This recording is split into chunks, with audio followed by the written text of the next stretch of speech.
안녕하세요. 자, 오늘 이 시간에는 우리 교육 목회 시작하겠습니다. 자, 2021년도 합동총회신학교에서 첫 강의가 시작됐습니다. 그 강의가 시작된 이 시간에는 우리 교육 목회 시작하겠습니다. 자, 교육 목회라 하는 것은 우리 기독교 교육학 안에 들어있는 내용입니다.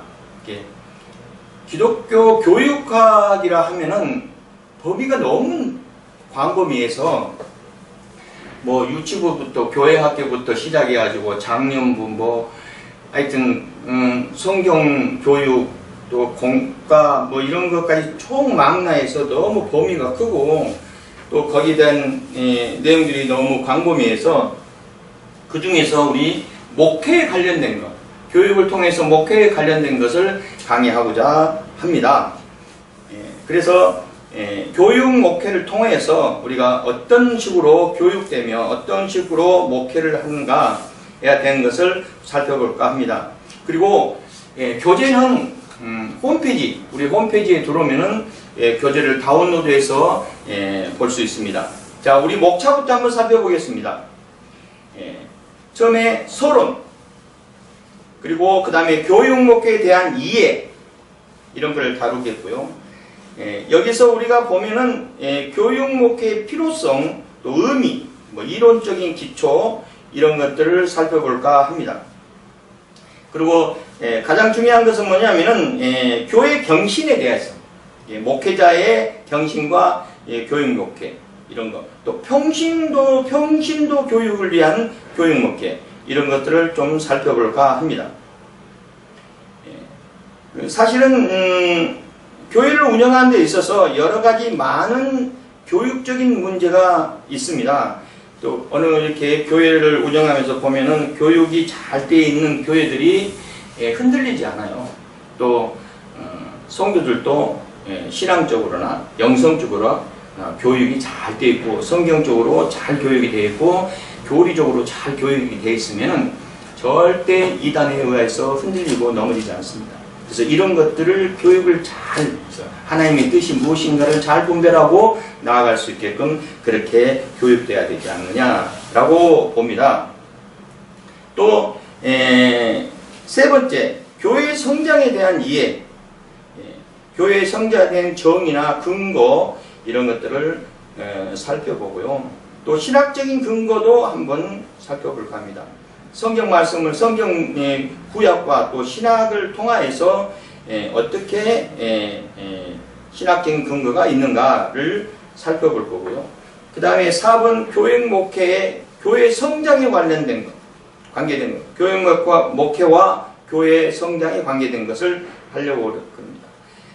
우선 초대교회는 어떻게 발전해 왔는가 이런 것도 한번 살펴볼 거고요. 그 다음에 가장 중요한 것은 뭐냐면 지금은 멀티미디어 시대이기 때문에 어떻게 교회에서 멀티미디어를 잘 활용해서 운영해 나갈 것인가, 또 멀티미디어를 통해서 많은 자료를 공유하면서 교육돼야 될 것인가 라는 것을 연구해 볼 겁니다. 또 멀티미디어를 지금 시대가 그런 시대가 지금 멀티미디어 시대에 와 있어요. 그래서 지금 교회에 보면은 어느 정도는 다 장비가 마련되어 있고요. 프로젝트 같은 것이라든가 여러 가지 것들을 많이 장비가 갖춰져 있고, 여기 목사님들 연세가 드신 목사님들도 가만히 보면 이제 노트북을 잘 하시는 목사님들도 많아요. 또 뿐만 아니라 유튜브를 통해서 많은 것을 공유하는 목사님들도 많습니다. 또 지금 이 인터넷 정보 홍수 시대에 지금 우리가 와 있어요. 그래서 인터넷에서 보면은 유익한 정보들을 또 멀티미디어를 통해서 교육되고, 또 성도들이나 평신도들이 교육자뿐만 아니라 어떤 것이 장로교 쪽에 있는 이 신학적인 것인가, 아니면은 이 문화는 또 다른데 정말 감비교 쪽인가, 또 이거는 이상하다, 이단이다, 이것은 잘못된 문서다, 이런 걸 구별하지 못하고 무분별하게 습득하는 경우가 많이 있어요. 이것을 평신도로 교회에서 평신도리나 많은 교인들한테 목사님이 책임지고 교육돼야 돼요. 그래야 이단에 빠지지 않습니다. 그래야 현혹되지 않습니다. 이런 것들을 연구를 하셔야 돼요. 그래서 이런 것들을 교육할 겁니다. 그래서 멀티미디어와 신학적인 이해, 또 시대적인 교회 교육 이런 것들을 살펴보고자 합니다. 다섯 번째는 교회 교육의 사고와 전환. 정보화 시대의 가장 큰 변화가 무엇이냐? 정보화 시대에서 목사님들은 어떤 준비를 해야 되고 어떻게 나아가야 되는가? 내가 목회하는데 다른 교회보다 뒤떨어져 있지 않는가? 어떻게 하면 앞서가는 것이 좋지 않겠는가? 이왕이면은 정말 신세대 목사님의 뉘앙스를 풍기면서 야, 우리 목사님은 현대판이다. 이렇게 성도들이 생각할 수 있게끔 그런 것들이 필요하지 않겠는가? 그래서 새로운 시대에 적응하는 프로그램을 많이 개발을 해야 됩니다. 지금 교회 보면은요, 우리 클 때만 해도 교회 가야 재밌었어요. 교회 가야 탁구도 치고, 그때 당시는 여학생들하고 같이 이렇게 같이 있지를 못했어요. 그때는 지도부 선생님들이 시내 다니면서 이렇게 막 검사를 하고 그랬었어요. 그런데 교회 가면 여학생들하고 같이 어울릴 수 있으니까 교회가 제일 재밌는 거예요. 지금 시대는 그러지 못합니다. 지금 시대는 교회가 지금 현재 문화권에서 학생들, 청소년 문화권에서 교회가 그만큼 프로그램을 뒷받침해 주지 못해요. 그래서 얘들이 전부 교회에서 있지를 않으려고. 물론 예배를 드리고 가면은 뭐 재밌게 이렇게 교회에서 프로그램도 하고 서로 공유하고 서로 이렇게 공동체 속에서 뭔가를 꾸려나가고자 하는데 벌써 집에 가서 게임하기가 바쁘고 핸드폰 들고 혼자 그냥 멍하니 그냥 앉아있은 그런 꼴. 교육이 안 됩니다. 청소년 사역을 하고 학생들을 이렇게 해보면은 얘들한테 뭘 이야기하면은 에이 목사님 그래요. 세대 차이가 난다는 이야기죠. 그래서 아니 뭐 어때서 내가 그러면은 학생들이 뭐라 하는지 아십니까? 에이 컴퓨터 이 핸드폰 속에 다 있는데 쓸데없는 이야기 한다고. 그만큼 준비가 안 되어 있는 것은 사실입니다. 충분한 프로그램도 있고 충분한 그런 것들이 연구하면은 가능한데도 불구하고 준비를 안 하고 있어요. 교회가 못 따라갑니다. 문화권을. 현대 문화권을 교회가 못 따라가. 그런데 하나님께서 역사하시면은 더 큰 일들을 할 수가 있어요. 그런데 그것을 접근하는 방법을 몰라. 그런 것들을 배우려고 합니다. 그런 것을 음악적인 것이라든가 음악을 통해 찬양 사역을 통해서 또 악기를 다루면서 찬양 사역을 통해서 교육되는 영성적으로 교육되어 있는 그런 면. 우리 학생들 기도 안 합니다. 그래서 하나님께서는 많은 것을 제시해놨어요. 우리가 응용을 못해서 그렇지. 세상 문화가 어떻게 하나님의 뜻을 거슬릴 수가 있겠어요? 하나님의 뜻대로 간다면은 세상이 아무리 발버둥 친다 해도 쉽게 말해서 마귀 사탄이 아무리 발버둥 친다 해서 성령님을 이기겠어요? 말도 안 되는 소리입니다. 우리가 연구해서 우리 교회가 특히 코로나 이 문제로 따면서 많은 것이 지금 변하고 있어요. 우리가 기독교가 어떻게 헤쳐나갈까 참 많은 문제거리들이 발생되고 있습니다. 이제는 어떻게 하면은 있는 성도님들라도 하나도 놓치지 않고 하려고 정말 발버둥 치는 목사님들도 많아요. 어디 가서 전도 하나 안 되고요. 뭐를 배우자는 오지도 않아요. 지금 우리가 문화권에서 이게 세상 문화권에서 기독교가 하나님의 뜻에 합당한 모습으로 우리가 무장되고 나가지 않으면 큰일 납니다. 옛날에 로마 시절 때, 그때 박해 시대 때보다 더 못해, 지금은. 정말 안타깝습니다. 순교라는 그런 마음들을 가지고 신앙생활을 한다는 게 정말 있을까 할 정도로 정말 안타깝습니다. 우리가 세상 문화권에서 앞서가야 됩니다. 어떻게 기독교 문화가 세상 문화에 뒤처져서 간다는 것은 말이 안 되는 거예요. 이런 것들을 우리가 어떤 방향으로 헤쳐나가며 앞으로 어떻게 연구해야 하고 서로 협력해야 되는 것을 우리가 좀 배우고자 합니다. 그래서 교육의 사고와 전환, 정보시대에 맞게끔 나아갈 수 있는 그런 것들을 우리가 연구해보자, 이런 겁니다. 그리고 교회 교육의 오늘날의 우리가 과제가 과연 무엇일까? 무엇을 먼저 우선적으로 해야 되는가? 이것을 우리가 살펴봐야 돼요.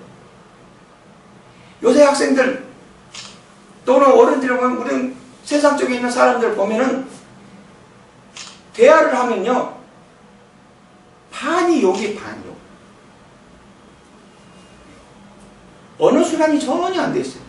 교회에 오는 학생들도 그래요. 언어 수란이 전혀 안 돼 있어요. 그래서 내가, 야, 너 어떻게 친구한테 그런 쌍욕을 그렇게 하냐? 그럼 친하니까 그래요. 그래. 다른 사람이 그러면 싸우지요. 친하니까 하는 겁니다. 이런 문제는 누구한테 있겠어요? 누구한테? 왜 지금 22세기 앞에 두고 나아가면서 정말 우리 기독교가 과연 어느 선에서 지금 가고 있는가, 지금 무엇이 진행되고 있는가도 모르고 살아가는 많은 사람들이 너무 많습니다. 이런 것들을 우리가 살펴보고, 멀티미디어와 예배, 또 멀티미디어와 교육, 멀티미디어 시대의 교회 교육과 대한 제한, 이런 것들을 살펴볼까 합니다. 다섯 번째, 교회 중심적으로 되어 있는 많은 사례들을 연구하면서 다른 교회는 해서 운영하고 어떤 교회는 어떻게 운영하고 해서 성공 사례가 무엇이며, 그걸 비추어봐서 우리 교회는 어떤 방향으로 나아가고 목표 방향이 무엇이고 또 어떤 마인드로 나아가야 한다는 것을 우리는 교육해요. 목사님들이 대부분 보면은요, 세미나를 갔다 와서 교육 방침이 틀려져 버려요. 1년 처음에 1년 동안 목회 계획을 쫙 세워놓고 1월달은 뭐, 2월달은 뭐, 3월달은 뭐, 가정의 달 뭐쩌고 해가서 1년 때 목회 방향을 쫙 세워놓고 세미나 갔다 와가지고 목회 방향이 엉뚱한 쪽으로 흘러가지고 이상한 거 하셔. 물론 이상하다고 보기는 어폐가 있겠지만은, 그래가지고 성도들이 그냥 헷갈리게끔, 또 그러다가 좀 하다가 또 다른 세미나 갔다 와서 또 다른 것도 돼. 그렇게 중구난방적으로 마인드 없이 간다는 것은 좀 문제가 있지 않느냐. 아니 뭐 목사님이 세미나 가서 좋은 걸 배워가지고 성도들 가는 게 좋아요. 그래도 교육적인 면에서 정립이 되어 있는 상태에서 출발돼야 그런 것들도 문제거리가 안 된다, 이렇게 보는 겁니다. 그래서 우리는 제자 훈련에 대해서 신경을 써야 됩니다. 제자 훈련에 대해서. 예수님께서도 제자를 훈련을 잘했기 때문에 복음이 증거돼서 성령의 다락방부터 시작돼가지고 지금의 현재 우리와 와 있습니다. 우리도 예수 믿는 자로서 나의 밑에 내 자녀부터 제자 훈련으로 성경적으로 교육이 잘 되고 영성적으로 교육이 잘 되어서 믿음 생활을 잘 할 수 있게끔 교육돼야 돼요. 제자 훈련의 정의를 살펴보면서 어떤 것이 우선인가를 잘 살펴봐야 돼요. 그리고 지금이야 뭐 전도가 안 된다는 이야기도 많이 합니다. 뭐 사회 구조가 그렇게 돼 있어요. 뭐 코로나 이후의 세상과 코로나 이전의 세상을 나눠져야 된다 이렇게 보고 있어요. 이제 교회가 설득력이 없다 이렇게 보고 있어요. 옛날 박해 시대보다 더 심하다 이렇게 해요. 어디 가서 목사라고 한마디, 목사라고 어디 가서 닉네임도 못 꺼낸다. 왜? 욕먹을까봐 그런다. 이런 자신감 없는 모습으로 어떻게 목회 생활하고 하나님의 사도로서의 역할을 감당하겠어요? 하나님의 복음에 증거된 자의 모습이겠어요, 그게? 우리 선배 목사님 몇 분이 식당에 가갖고 식사를 하는데 그 옆에 있는 어떤 분들도 같이 식사를 하고 있는데 그 사람들이 여기 있는 여기서 식사하는 목사님들은 목사님인지 아는 거지 그 사람들이. 그래서 그 사람들이 뭐라고 이야기하냐면 목사들이 이 나라를 다 망쳐놨다고 그렇게 하더랍니다. 그래서 식사 기도도 못하고 그냥 음식만 먹고 나왔대.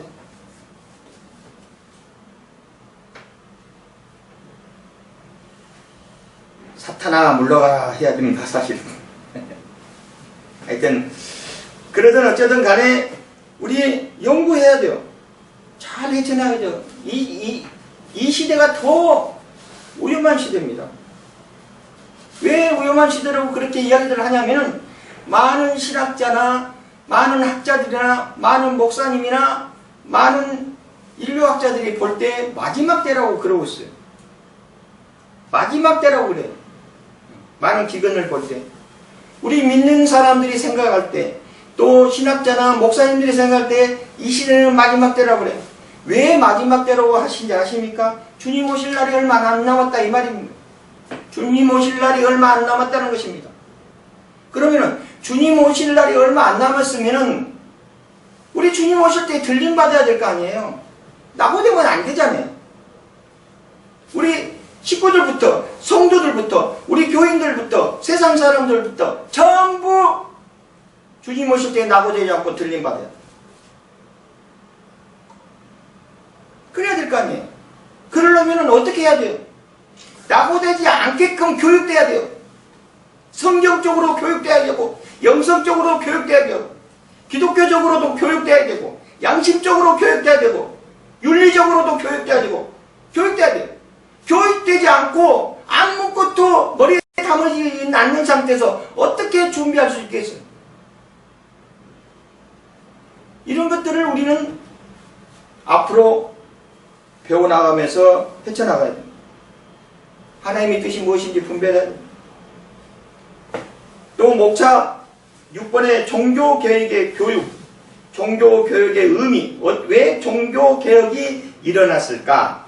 무엇 때문에 종교개혁이 일어났으며 기독교가 천주교하고 개신교하고 나눠져 버렸는가?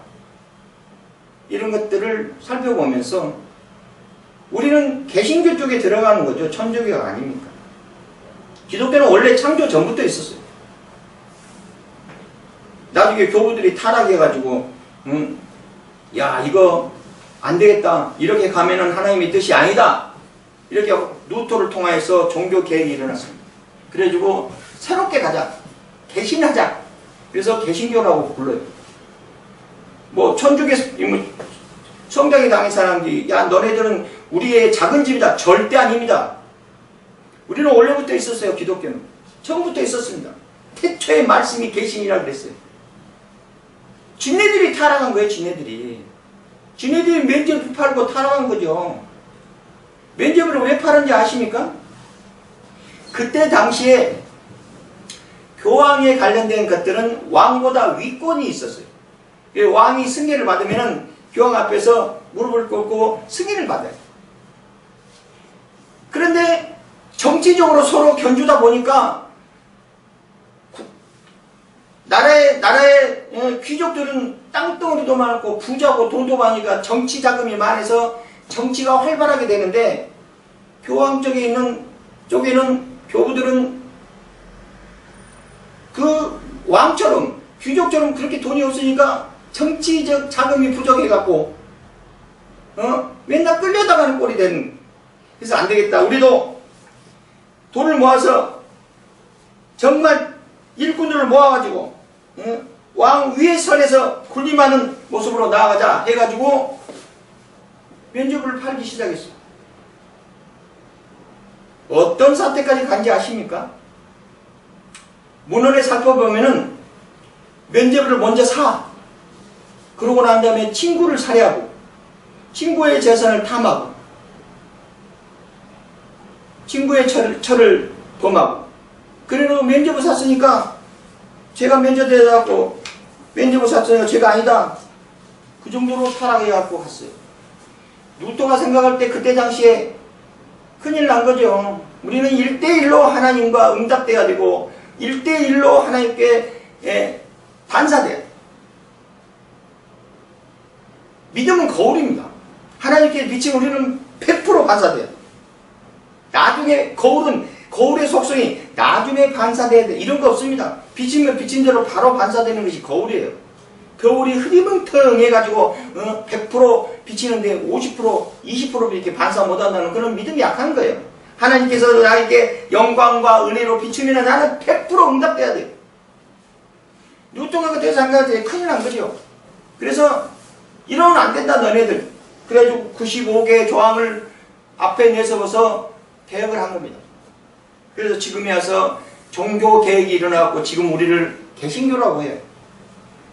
루터 종교교회는 어떻고 칼빈 교육사항은 어떻고 이런 거를 살펴볼까 합니다.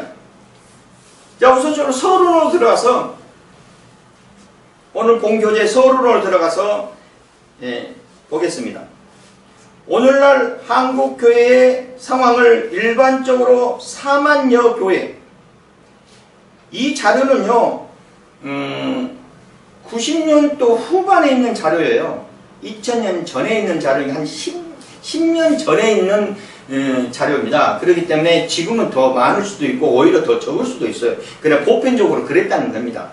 이때 연구했던 내용들을 보는 겁니다. 그래서 그때 당시에 봤을 때 44만여 교회, 지금은 더 많을 수도 있어요. 지금 성도들 우리나라만 봐서 1200만 성도, 그때 당시에는 5천만이라고 그랬어요. 5천만. 우리나라 국민 1200이면 벌써 5분의 1이 넘습니다. 지금은 5분의 2 정도. 몰라. 코로나 이후로 때문에 많이 다른 쪽으로 개종하는 성도들이 있어가지고 어떻게 된가 모르겠지만 하여튼 자고한 그랬습니다. 어디를 가나 교회는 곳곳에 서 있고 또한 기독교 교인들을 만나게 됩니다. 그렇죠. 우리 주변에 살다 보면은 한 명 건너서 한 명은 전부 다 교회 다닌다고 그래. 기독교인이에요. 그러나 교회가 많은 만큼 호평을 듣기는 어렵고 기독교인들의 증가한 만큼 사회에 대한 영향력도 찾아보기가 어려울 정도로 되어 있습니다. 우리 개신교가 원래 그렇게 많이 쪼개져 있지 않았어요. 원래 처음부터 감리교회 쪽에 있는 그쪽은 웨슬러 쪽에는 저쪽 북쪽에서 들어오고 장로교 쪽은 미국을 통해서 선교사들이 들었어요. 그때 당시만 해도 선교사님들이 지금 뭐 우리나라 복음이 증거된 120년이 넘었어요. 그렇게 어렵다. 오히려 교회를 향한 지탄과 차가운 눈초리만 더해가고 또 한편으로는 교회 일을 해오면서 체험하고 부닥치는 문제는 기독교인들의 신앙 상태를 살펴볼 때 확실한 구원관이 결여되어 있고 또 체계화된 신앙관이나 생활관이 약한 상태에 있는 것을 우리는 확인하고 있습니다. 구원이라는 것이 무엇이죠? 무엇이 구원입니까?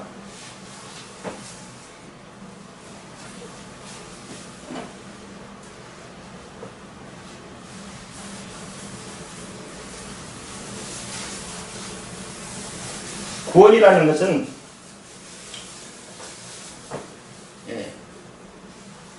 우리가 창조 때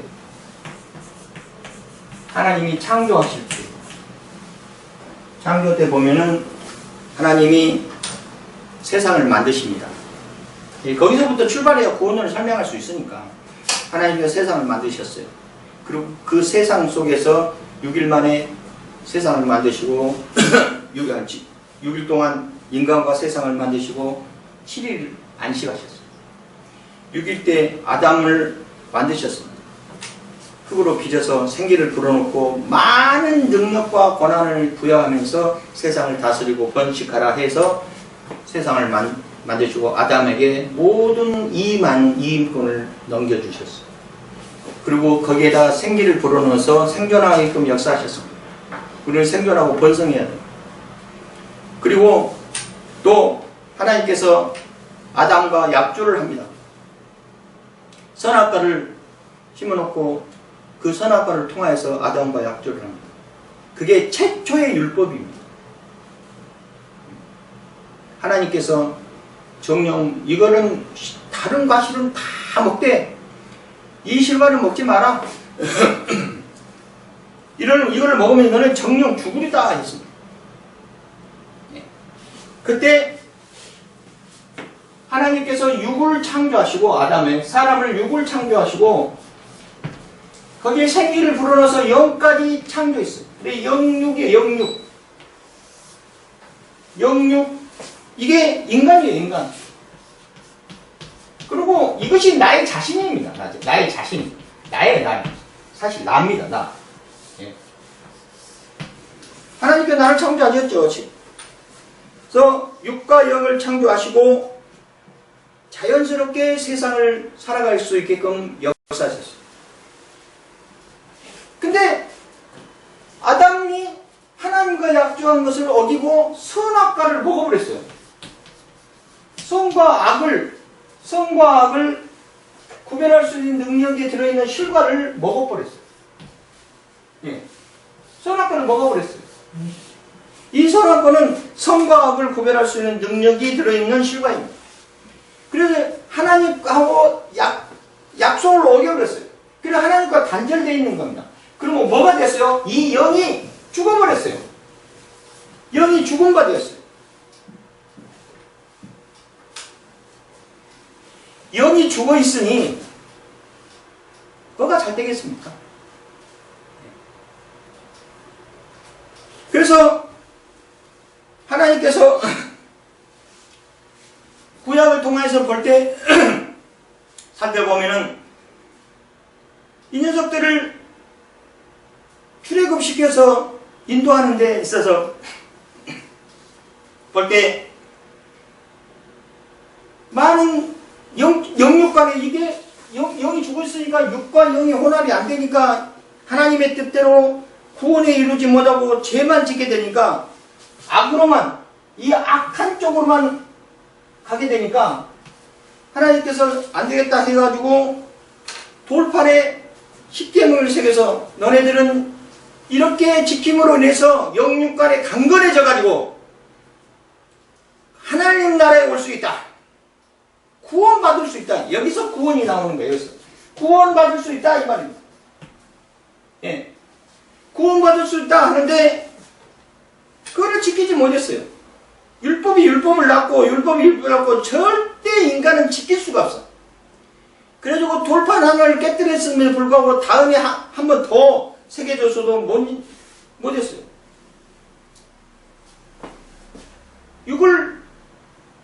육적으로만 가. 영이 죽어있기 때문에. 육적으로 사단한테 끌려가는 꼴이죠. 응? 악한테 끌려가는 꼴이 돼. 구원을 이루지 못하고. 그래서 하나님께서 야 도저히 안 되겠다. 내가 직접 가서 이 문제를 해결해야 되겠다. 라고 성령으로 잉태했어요. 성령으로 육신을 입으신 겁니다. 하나님께서. 예수의 이름으로. 그래서 예수님께서 이 땅에 오신 거예요. 세상을 사랑하사 독생자를 이 땅에 보내주셔서 선악과를 먹은 우리가 원죄에 속해 있는 우리가 악으로만 행하고 영적이게 죽어있는 우리를 다시 회복하고자, 영적으로 회복하고자, 영성적으로 회복하고자, 쉽게 말해서 구원을 이루고자 예수님께서 이 땅에 오셔서 십자가의 사건을 치르는 거예요. 그래서 십자가의 사건을 치르고 3일 만에 부활해서 우리도 예수 그리스도를 믿으면 우리도 소생할 수 있다, 영생할 수 있다, 죽지 않는다, 이겁니다. 예수 그리스도를 믿으면 우리도 원죄가 해결되고 영적으로 살아간다, 이겁니다. 영생한다, 이거예요.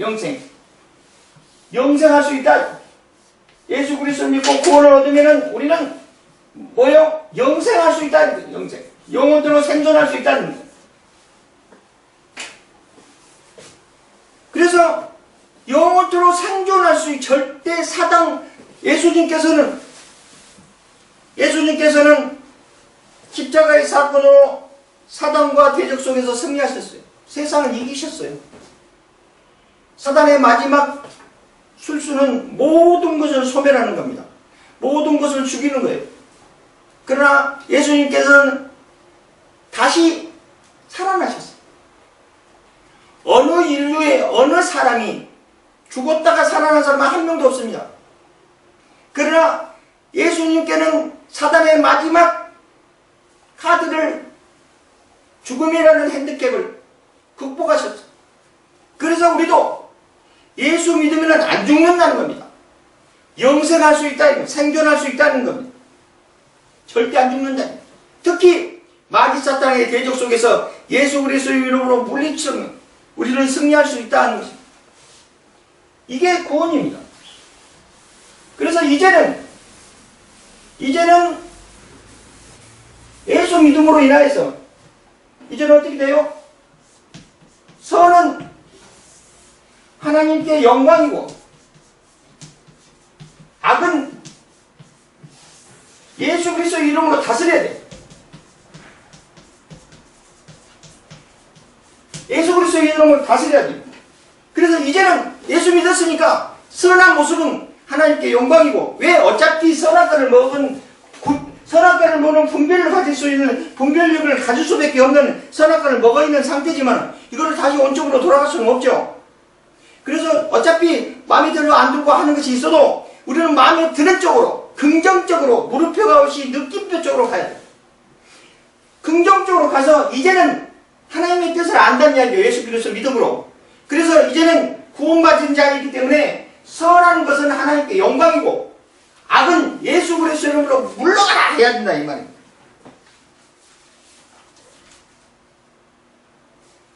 그게 구원입니다. 예수를 믿어야만이 가능하다는 이야기예요. 천하의 누구의 이름도 준 적이 없어요. 오로지 예수 그리스도를 통하여서만 가능합니다. 왜? 예수 그리스도가 죽음에서 승리하시는 승리자의 모습이기 때문에 그렇습니다. 그분이 십자가의 사건으로 마귀 사탄 대적 속에서 세상을 이기셨어요.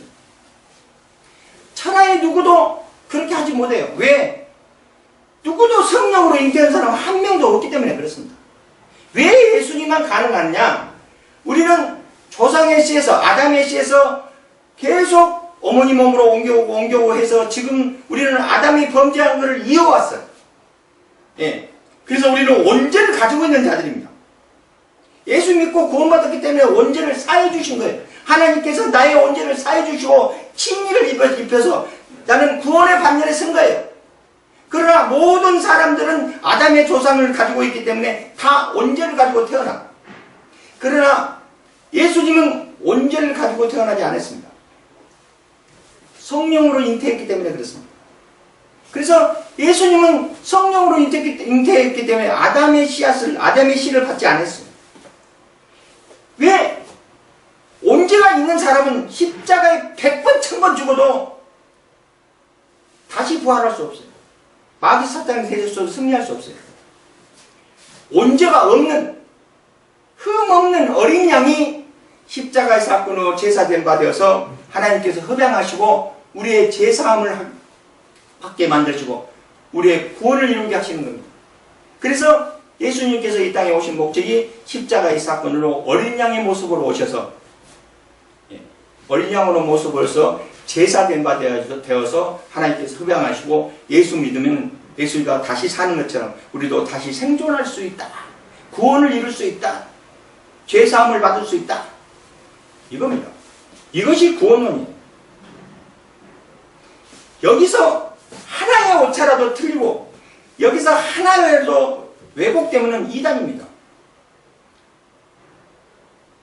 이단들이 가장 자기도 예수라고 그래. 자기가 무슨 성령으로 잉태했습니까? 자기가 뭐 인류 구원에 뭐 초석이 됐습니까? 인류 구원에 앞장섰습니까? 십자가의 사건을 치렀어요? 하나님께서 흡양하셨습니까? 전부 이단입니다. 성령으로 잉태하는 걸 부인해도 안 돼요. 성육신으로 됐다는 것을 인정해야 돼요. 그러므로 삼위일체를 입각해서 볼 때 성부, 성자, 성령은 각각 느낌은 다른데 하나다. 쉽게 말해서 얼마나 답답하면 이 문제를, 영적인 문제를 다시 살리고자 죽어가고 세상 속에 빼앗긴 이 영을 죽을 수밖에 없노라 했으니까 하나님께서 이 영을 다시 하금 살리고자 하나님께서 마리아 몸을 통해서 이 땅에 오신 겁니다. 예수 그리스도의 이름으로. 그래서 그 예수 그리스도가 십자가의 사건을 치른 겁니다. 그래서 우리는 예수 그리스도를 믿고 구원에 이르는 거예요. 구원에 이르는 겁니다. 우리는 구원에 이룬다고 이야기해야 돼요.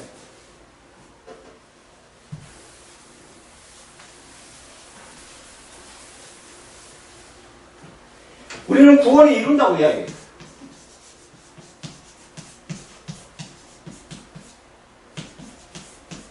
그 후로 뭐라고 고백해야 하면 구원 받았다 라고 고백해야 돼요. 우선적으로 구원을 이루어야 돼요. 그러고 난 다음에 구원받았다고 고백해야 돼요. 지 맘대로 구원받는 것이 아닙니다. 구원에 이루게끔 성경 속에서 구원에 이루게끔 많은 것을 제시했어요.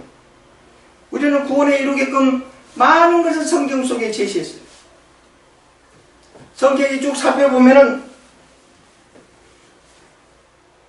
모세가 홍해를 가른 그 사건도 지금 내가 그거를 믿고 홍해가 갈랐던 그 사실들을 믿고 지금 내가 구원에 이룰 수 있게끔 그 사건을 치루셨어요.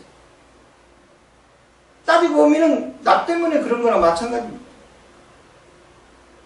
예수님이 십자가에 피 흘리는 것도 나 때문에 나 하나를 구원하기 위해서 예수님께서 십자가에서 피 흘리시고 구원의 반석에 서게끔 인도하셨습니다. 삭개오가 돌마저 순교할 때도 그 순교의 모습을 내가 지금의 성경 보고 깨달아서 구원에 이루게끔 하려고 역사하신 거예요. 어떻게 보면 나 때문에 그런 것 같아. 물론 다른 분들도 그렇게 읽으면 다른 분도 자기 때문에 그렇게 은혜를 받아야 돼요. 성경을 읽으면 그렇게 은혜를 받아야 돼요. 옛날 사건이 아닙니다. 나 하나 깨닫기 위해서, 나 하나 구원의 받는 위해서, 나를 깨닫게 하기 위해서 하나님께서 지금 내 눈에 성경을 보게 만들었고 은혜 받고 깨닫게 하신 겁니다. 그러고 난 다음에 구원받았다 이렇게 고백해야 돼요. 구원에 이루게끔 많은 것을 제시해놨음에도 불구하고 구원에 이루지 못하고 아직도 헤매는 사람이 술주로 복잡합니다. 그런 사람들은 뭐라고 해요? 믿음이 없는 자라고 이야기해요.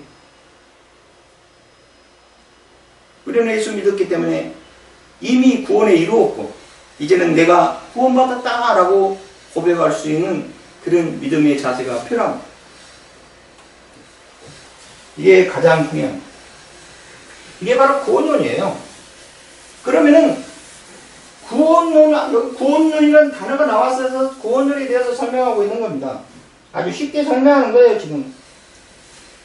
그러면 구원을 받을 수 있는 것은 예수 믿은 것이 구원받은 것이기 때문에 예수를 믿어야 되지만 반드시 구원을 받지 못한 자들도 있어요. 구원을 받지 못한 자. 세 가지가 있어요. 절대 구원을 받을 수 없는 자. 하나는 믿음이 없는 자. 믿음이 없는 자는 구원이 없습니다. 믿지 않는데 무슨 구원이 있겠어요? 믿지 않는데 구원이 없어요. 믿어야 구원이 있는 거지. 누구를 믿어요? 누구를 믿어야 돼요? 예수, 천하에 누구 이름도 준지 없어요. 예수 그리스도를 믿어야 돼요. 예. 예수만 달랑 뜯어서 예수만 믿는다 하지 말고 그리스도까지 붙여야 돼, 이왕이면. 그리스도는 구원자라는 뜻이에요. 예수가 구원자라는 의미입니다. 예수라는 이름이 쫙 중동에 가면 많이 있대. 그런데 그리스도라고 하진 않아. 예수 그리스도를 믿는 자만이 구원을 받습니다. 다른 것을 믿으면 구원이 절대 없어요. 다른 종교는 유넷을 찾고 어쩌고 하지만은 우리는 그러지 않습니다. 우리는 하나님 나라를 가는 거예요. 구원받고 천국 가는 거예요. 두 번째로 성령 회방죄.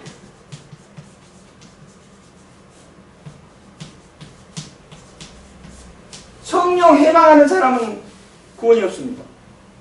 예수님이 다시 오시고 십자가 사건을 다시 치러도 없어. 성령을 회방한다는 것은 삼위일전을 비추어 봤을 때 성부, 성자, 성령 이렇게 있는데, 성령을 해방했다는 것은 성부를 해방했다는 거고 하나님을 해방했다는 거고 예수님을 해방했다는 거예요. 이 녀석이 세상에 살면서 옳고 그냥 양심도 버려가면서 성령 해방하고 하나님을 막 해방하고 예수 그리스도를 핍박하고 이거 어떻게 구원이 있다고 하겠어요? 절대 구원이 없습니다. 회개하고 돌아와야지. 안 그렇습니까? 세 번째로 선택받지 못한 자. 선택받지 못한 자. 선택받지 못한 자도 구원이 없습니다. 왜 하나님께서는 선택받은 자도 있고 선택받지 못한 자도 있다고 그렇게 성경에서는 이야기하고 있는가? 세상의 인류가 노아 홍수 이후로 많은 자가 타락했습니다. 그래서 지금에 보면은 다 창조된 피조물들인데도 불구하고 선택받지 못한 자들도 있어요. 왜 선택받지 못한 자를 하나님께서 주셨는가? 알곡을 돋보이기 위해서입니다. 알곡을 돋보이기 위해서 선택받지 못한 자들도 있어요. 그러나 그것도 신학적으로 봤을 때 웨슬러 같은 경우에는 선택받지 못한 자를 정죄하지 않았어요. 그들도 회개하고 돌아오면은 예수 믿고 돌아오면은 구원받는다. 이렇게 봤는데 칼빈은 절대 안 돌아온다. 근데 지금에 와서 보면은요, 절대 안 돌아오기는 그냥 더 핍박을 해. 우리 친구 하나도 어머님이 권사님입니다. 큰 게 저기 관악구에 있는 그쪽에 사시는데 거기 큰 교회 권사님, 우리 저하고 친구예요. 학교도 같이 나왔고 친구인데 그 녀석은 제가 음악을 했어요. 음악 친구입니다. 근데 이 녀석은 만나면은 그래요. 만나면은 야, 너 예수 믿고 구원받고 천국 가야지. 그래야 나하고 나중에 만날 수도 있잖아. 그래서 지는 다 안다는 겁니다. 뭘 아냐면은 예수님이 이 땅에 오시는 목적도 알고 인류 구원에 있어서 목적도 알고 십자가 사건을 왜 치른 것도 알고 하나님께서 왜 독생자 예수를 이 땅에 보내신 것도 알고 내가 다 안다 이거예요. 아는데 교회를 안 나가. 그리고 성경 말씀도 가만히 보면 나보다 더 많이 알아. 응? 제가 어머님이 권사님이시니까. 응? 근데 이 녀석은 선택받지 못한 자 같아. 아무리 생각해도. 왜 그런지 아십니까? 이 녀석은 영접을 안 해. 지식적으로만 했지. 영접을 안 합니다. 영접을 안 하면서 예수는 하나의 성자로만 보는 거예요. 구원자로 보지 않아요. 불교의 석가모니도 성자고 예수도 성자고 마음이도 성자, 성자를 보는 게 영접을 안 합니다. 아무리 이야기해도 안 통해서. 그리고 전화도 자주 안 와요. 야, 너 나한테 왜 저 전화를 안 하냐? 이거 니한테 목사님이라 하기 싫어서. 그래서 목사님이라고 붙여야 되냐? 아, 이름만 불러도 괜찮으니까 전화 좀 해. 목사님이라 부르기 싫어서 전화 안 하는 놈이거든요. 나를 엄청 티납니다. 집에 자주 놀러 오기도 하는데. 집에 놀러 오면 내가 그냥 귀가 따갑게 그냥 예수 믿고 구원받아야 되고 너 지옥 가면 큰일 난다고. 그래도 영접을 안 해요. 지식적으로는 알고 있지만 영접을 안 해요. 어떻게 하겠어요? 그때 당시에 칼빈이 그때 18세기 그때 봤을 때 그때는 이단들이 왕성할 때예요. 그때 봤을 때 야, 저 사람들은 예수가 다시 와도 구원이 없겠다. 그렇게 본 거예요. 예술로는 만민 구원설을 조금 강조하면서 어떻게 하나님께서 선택받지 못한 자를 돕겠느냐. 그들도 전도되고 예수 믿으면 구원받을 수 있다. 이렇게 보는 것이 조금 틀립니다. 이렇게 이런 것들을 자세히 단어 하나하나를 자세히 성도들한테 교육돼야 돼요. 왜 구원을 받고 예수님이 왜 구원자이시며 왜 우리는 이렇게 가야 되고 하나님의 뜻이 무엇인가를 가야 돼서 체계적인 신앙관, 체계적인 신앙 생활, 체계적인 하나님의 뜻이 무엇이며 영적 분배들을 잘 활용해서 이제는 예수 믿으니까 이제는 안다 이거지. 이제는 하나님의 뜻이 무엇이고 하나님의 뜻이 아니다는 걸 알기 때문에 그렇게 믿음 생활을 하였고 이제는 선한 것은 하나님께 영광이고 악은 예수 그리스도의 이름으로 다스리는 그렇게 마인드가 되게끔 그런 믿음 생활을 할 수 있게끔 우리는 교육시켜야 되고 교육돼야 되고 교육받아야 됩니다. 이것이 가장 중요합니다. 조금 밑에 조금 더 읽고 마치겠습니다. 92년도에 교회에서 등록한 교인 중에서 20명에게 신앙상태를 물어봤답니다. 그래서 구원관에 대해서 물어봤더니 누구를 그리고 무엇을 믿느냐? 또 제사함에 확신이 있느냐? 이렇게 질문했더니 영생에 대해서 다음 시간에 영생에 대해서 또 설명을 드리겠습니다. 영생에 대해서 불확실한 사람이 10명이나 되고